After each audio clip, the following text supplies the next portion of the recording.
Hey, welcome to the Create a Life That Is Beautiful podcast. I'm your host, Leticia Ringe, and this is the space to be for high vibe people looking to create a beautiful life and business. Let's do this.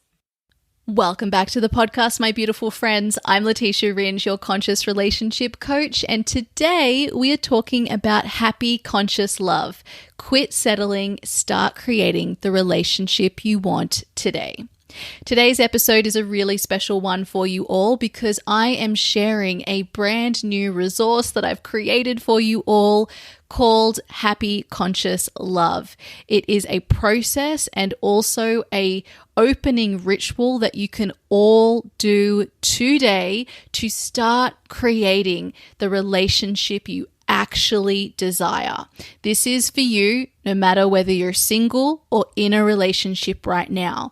What you learn in that resource, as well as what you learn in today's episode, is going to support you to step into conscious creation of the romantic life and experience you actually want. So if you're someone who's feeling confused on what that actually looks like, or you're believing I can't have what I want for whatever reason your brain is telling you right now, this episode and the resource that I will recommend you download right away to continue implementing what you learn in today's episode is especially for you.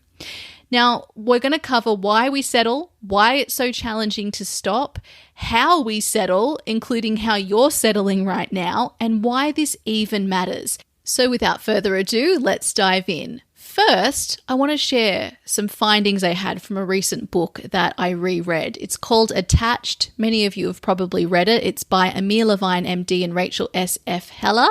It is all about attachment styles and how to create a secure environment within your romantic relationship.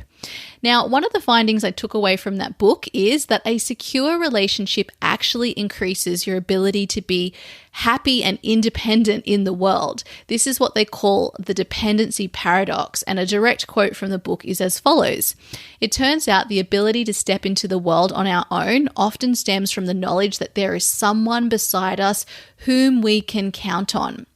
This finding got me thinking about the value of not only a secure relationship, which is a relationship where both parties cultivate a secure relationship environment, but what about not only secure, but a thriving relationship? One where both parties can count on each other and where both people in the relationship are committed to thriving as a couple and individually. The energy that creates for the rest of your life is so huge, as well as knowing you've got that safety and security within your relationship life too. So many of us do nothing to learn new relationship skills, set intentions for our relationship, or even to grow and evolve as a couple. We just go with the flow, hope things turn out, then when they don't, we wonder why that even happened. This is the very reason why everything we're talking about in the podcast right now is all about relationships, because this area of your life has such a huge impact on your ability to function happily and independently in the world. So we want to make sure that we're giving this area of our life attention. And the second point I want to share with you from this book is about a study. They say in direct quotes, one study found that 73% of over 300 university student participants were willing to sacrifice the majority of their goals in life for a romantic relationship. Now, I wanted to share this because that is so high, and yes, it could be based on conditioning, on biology, on evolution, but the fact remains that we as humans, most humans, the vast majority, want to be within a romantic relationship. They want to share their life with someone. They want to enjoy their life with someone, and as this study found, would sacrifice most of the other goals in their life for this very thing. This is why it's so important to give your romantic life the attention that it deserves. And if you're someone who's not in a relationship and you have a hard time really admitting that that is something you desire, I want to encourage you to claim that for yourself. There is a reason that you want it, and it doesn't mean that you don't love yourself or that you're not happy with yourself. All it means is you want to share this life and happiness you've created with someone else. And there are very good reasons for that, so trust them. Okay, so with those little findings and that statistic shared with you, we're going to talk about settling, how to quit settling, but first we need to talk about why we actually do that, and then talk about how it's actually showing up for you. So here's why we settle. Number one, it's the way our brain works. Our brain is always trying to create the familiar, and that's because that's safe, right? It's something that you're familiar with, and therefore it's safe, it's comfortable, and that's what the brain wants more of. The problem with this is just because something is familiar doesn't mean it's actually good for you. It doesn't mean it's a secure environment, and it doesn't mean that it's actually allowing you to thrive. It doesn't mean that it's meeting your desires. It doesn't mean that it's meeting your needs. It's just familiar. And as we all know, through the relationships that most of us have experienced as children, they're not always the most healthy. And even if they are, your child brain learned something about relationships from its level of innocence and without understanding how to function in the world as an adult, without having power, and then it uses what it learns, which may or may not have actually been what happened, and uses that to then project over all of your romantic relationships as an adult. So even if something wasn't actually good for you, maybe it was great for your parents, maybe even for your brother and sister, but not for you, you are still primed to want to recreate that through your brain. So that's one of the reasons why we settle. It's the way our brain works. And we have to, instead of using that primal old part of our brain that recreates the familiar, we need to go to the prefrontal cortex, which is all about planning ahead and moving forward with conscious intention to create what will actually support us. And then, of course, in order to know what actually supports us, we need to know ourselves. We need to have awareness. And that's another story we'll talk about later. Number two, the way our mind works is why we settle. Our mind avoids the unknown. It wants to put you into circumstances where it knows what will happen. But this is not how the world works. And it's not what reality is anyway. Something that appears to be known is actually not known. So that premise that, well, I'm going to go for the path that I know will take me to where I want, there's actually no guarantee that it will. So the way your mind works is that it's avoiding the unknown. It's trying to protect you by doing that, but the unknown is where potential and possibility lives. And anyway, anything that you think is known is actually not really. There could be something else that happens. You might discover that actually that's not the thing that creates the result that you want, and then you miss out on the opportunity to trust yourself and follow the path that's actually right for you. The third reason why we settle is a lack of skills. We just expect that we should know how to create a great relationship. And that is one of the silliest things that we could think, because relationships take work. If a relationship is one area of life that seems to contribute to most of our general satisfaction and happiness with the life that we're leading, then there probably is a little bit to learn within that area. And that is the very area that most humans spend the least amount of time learning skills about. And so that's why we're also immature when it comes to our relationships and our communication. So that's why we settle as well. A fourth reason that we settle is a lack of consciousness to the process. Going with the flow simply recreates the past, but we think it's just us out there in the world surrendering and manifesting. But really what we're doing is just choosing experiences that reflect the experiences we've had before, instead of actually using our consciousness and intention to create something that is actually actually going to allow us to thrive and will support us in the long run. The fifth reason why we settle is that we are run by our unconscious commitments and patterns that have been running our life as well as our relationships. So everything in your life right now, everything that you're doing, all the ways you're behaving, all the problems in your romantic life, all the challenges, the frustrations, everything, all of it, all the good stuff too, you are unconsciously committed in some way to experiencing all of that. And a lot of that, especially the way you relate with the people who are involved with you romantically, are all patterns. These patterns are unconsciously running your life. These commitments are unconsciously running your life. And so in order to stop settling, we have to move into conscious commitments and create new and conscious patterns that connect us rather than protect us. So if they're the reasons why we settle, why is it so challenging to stop? The first reason is we are focused on solving the wrong problems. For example, many of us believe that in order to create true love or a thriving relationship, we've just got to find the right person. But it's not about finding true love. It's actually about creating it. A thriving romantic relationship, just like a secure romantic relationship, is something we create. It's not something you just lean back and you hope it all just figures itself out. It's something you've got to use your conscious intention and brain to create. The second reason why it's so challenging to stop is that transformation is a process. It requires awareness first and skills second. So we need to be able to look at ourselves and look at our life and our way of relating as it is to understand what we're unconsciously committed to and what our patterns are, to then be able to have the clarity and also learn the skills, even knowing what skills we actually need to learn in order to unpick those patterns, unpick those commitments. So we need awareness first and skills next. And many people aren't able to get the awareness that they actually need in order to know what those skills are that they even need to learn.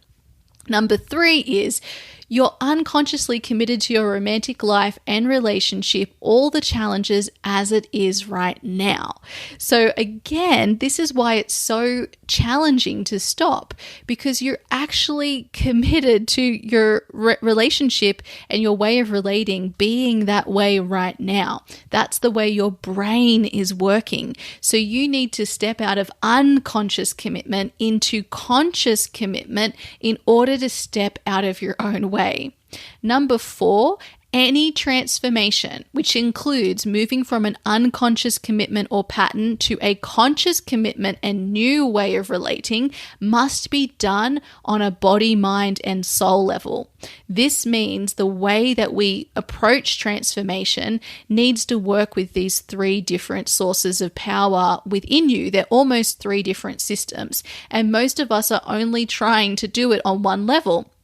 For instance, for all of you who are in the inner voice community, you're following your inner voice, but then your body and your mind is freaking out in the process and is impeding all of that transformation that your inner voice is leading you to. This gets so stressful and you feel like you're hustling. There's a lot of effort, not a lot of ease, because you don't have these 3 points of view and systems within you in alignment. You need to learn how to work with all 3 to achieve any transformation and have it feel good for you, and also for you to be in a position to sustain the transformation ultimately.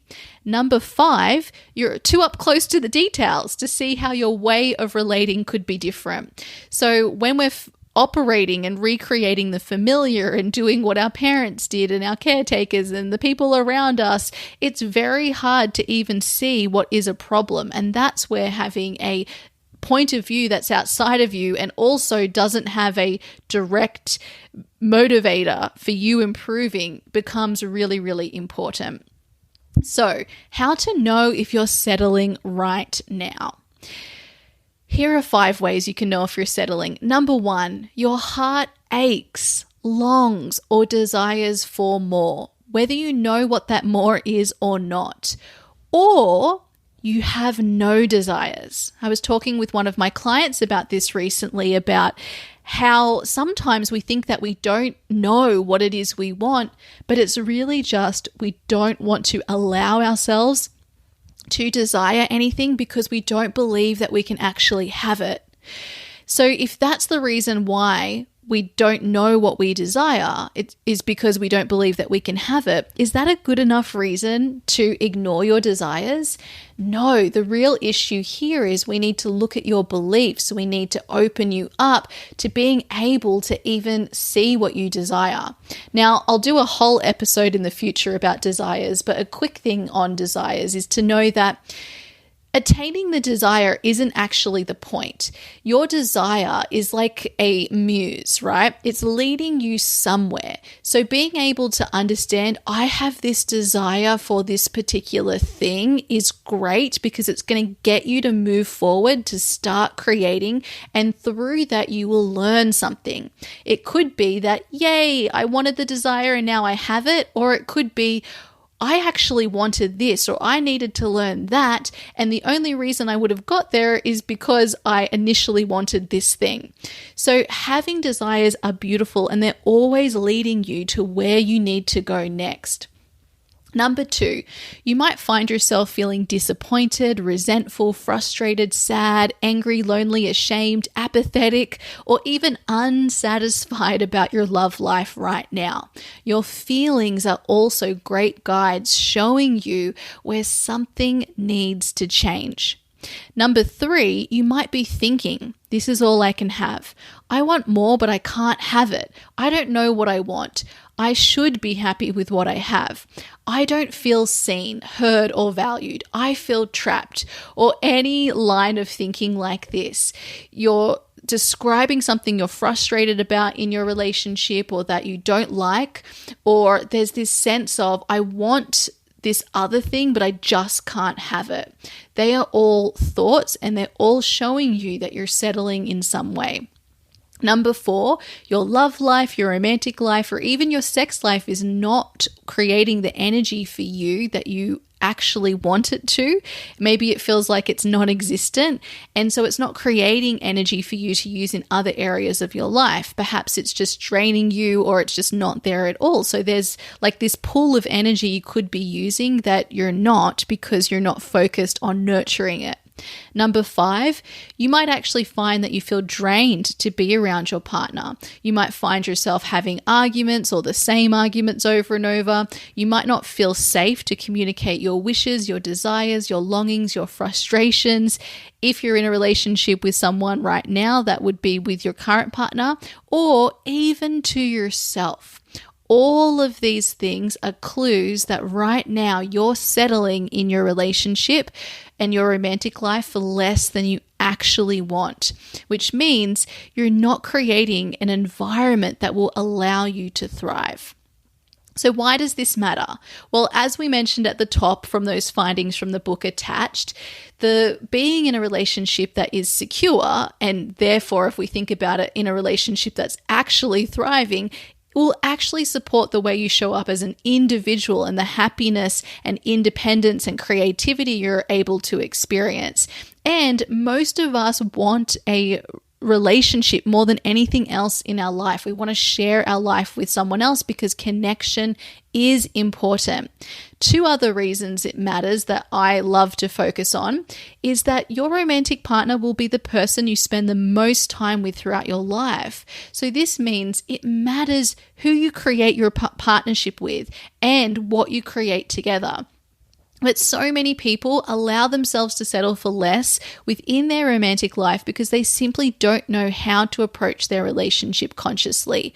And this distraction sucks the passion and drive you could be experiencing within every other area of your life. So basically, what you're experiencing in your romantic life is impacting every other part of your life. Number 2, the examples of how romantic relationships are unfulfilling. Mostly, they're outdated and they usually leave both parties feeling trapped. Your romantic life can actually be what triggers both of your growth, healing, purpose, and personal development. By creating a conscious relationship, you allow yourself to have a conscious relationship with yourself and your partner that will support the growth and life you truly desire. So this is what I call happy conscious love. It's about not waiting to find your true love. It's about creating it. It's about creating happiness and a conscious approach to your romantic relationship as the antidote to settling. It's about stepping in to conscious creation. So I'm going to give you an exercise to implement now. There are 2 questions. 1, what do I wish was different in my romantic life and with my romantic partner or past partners? If you're not in a relationship right now, I recommend you review your past relationship, whatever that one was. If you haven't had a relationship, then just talk about what you would like to be different in your romantic life right now. Maybe you want to be in a relationship and maybe you've got very specific things that you'd love to have, or maybe there are aspects of other relationships you see that you don't like, and that is what makes you feel scared to step into a relationship. So put those down. And then the second question is, am I willing to learn new ways of relating so that I can start creating the love and relationship I truly desire?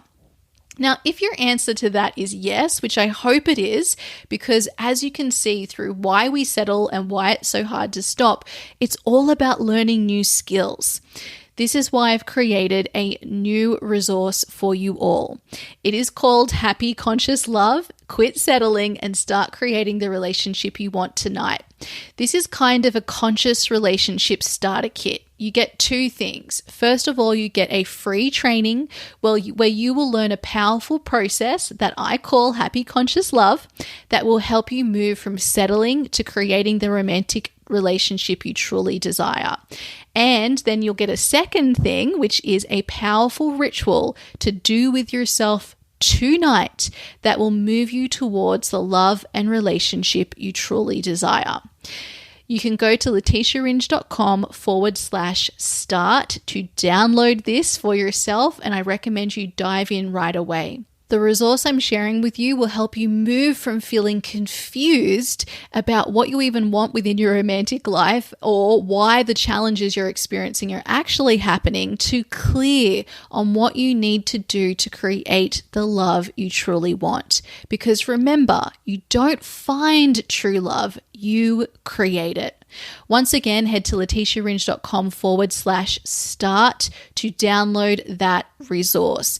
It will help you to move forward and you'll have a powerful practice that you can actually use to support you along the journey of creating your conscious romantic relationship. And once again, I want to remind you all that this is for you no matter where you're at in the relationship cycle right now. You might be deciding whether to leave a romantic relationship. You might be uncoupling right now. You might be single and being consciously single, or you might be dating, or you could be opening up a new relationship, or you might simply want to improve a current relationship that you're in right now.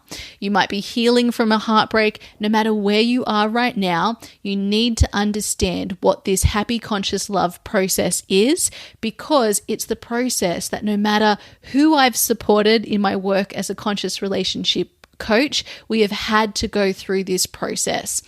It is so powerful and it will have you creating not only a secure relationship for yourself, but a thriving romantic relationship that turns you on and allows you to reach your full potential.